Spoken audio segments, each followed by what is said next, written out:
forecast, we're getting a better look at how much snow and wind we actually dealt with. Yeah, weather authority meteorologist Hannah Sheehy looks at just how high those winds got and the snowpack that we got compared to the rest of New England.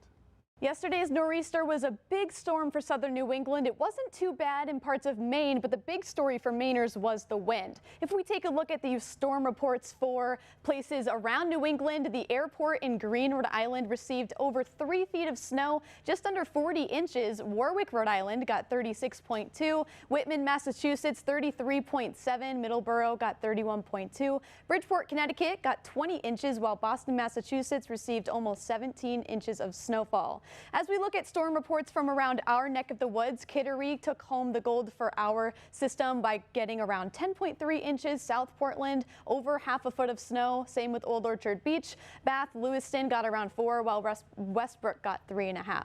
As we take a look at some wind reports across New England, Nantucket, Massachusetts was the highest report that I saw, 83 miles per hour. Wellfleet, Massachusetts, 77. Kittery Point, Maine, around our neck of the woods, got 68 mile per hour gust. That was the peak for them. Portland got around 56 at the airport. Nashua, New Hampshire got 50 mile per hour wind gusts. And if we take a look closer to home too, you can see wind reports from across the state. 49 in Sanford, just under that 50 mark, 40 in Freiburg, 41 in Lewiston, and again 56 across Portland. In the studio, I'm meteorologist Hannah Sheehy.